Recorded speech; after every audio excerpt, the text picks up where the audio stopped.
Plan, as far as you know, was at the time the bomb that it would go off just after they crossed the border. All the band would be killed, and then they would blame it to Miami. They were actually carrying bombs and weapons for the IRA. Some people who aren't familiar, the showband culture in Ireland was quite a big concept, and it was bands who mainly played cover versions of songs of the popular hits of the time. It was a massive subculture. Massive. They were certainly one of the biggest in Ireland. Like Fran O'Toole, a lot of people say, would have been a massive star. There was talks of him actually going to America. They were very, very popular, and they were packed out halls all across Ireland, and they felt free and able to come up north all the time, and they played the north. The Miami Showband played in Banbridge. They were heading back down to Dublin. They were stopped at what they thought was a UDR checkpoint. And they had been stopped before, and it was fine, and often they had autographs of British soldiers. They were regularly stopped. So they weren't worried. If you read Stephen Travers' account. And on this occasion, this was a fake roadblock, and the Miami were lined up and then shot. What happened was that Harris Boyle and Wesley Somerville from the UVF, they went to plant a bomb. They took out all the band members, have them lined up on the side of the road. Putting a bomb They were putting a bomb just right beside the driver's seat. Plan, as far as you know, was at the time the bomb that it would go off just after they crossed the border. All the band would be killed, and then they would blame it to Miami. They were actually carrying bombs and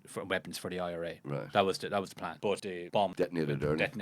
Killed the two UVF. They were right beside it, so their bodies were in pieces, basically. And then torsos, the arms, rest of the UVF just kind of panicked and raked the. Well, one of the band members, Des McLean, he was thrown into the opposing field, and he actually survived with very few injuries. Like all the band members were thrown into the field by the explosion, but then the UVF just started shooting them, and they were using dum bullets as well. You know, dum bullets explodes in the body. Three of the members, Fran O'Toole was the lead singer, Brian McCoy and Tony Garrity. They were shot like the way they were shot, like it was like execution. Like Fran O'Toole was shot something like 22 times in the face, and he was known as a very good-looking lad. Yeah, he was. Yeah, I was going to say it was real malicious. It was a real shock because he was going places. He was a big star. It was a massive shock to people all across Ireland.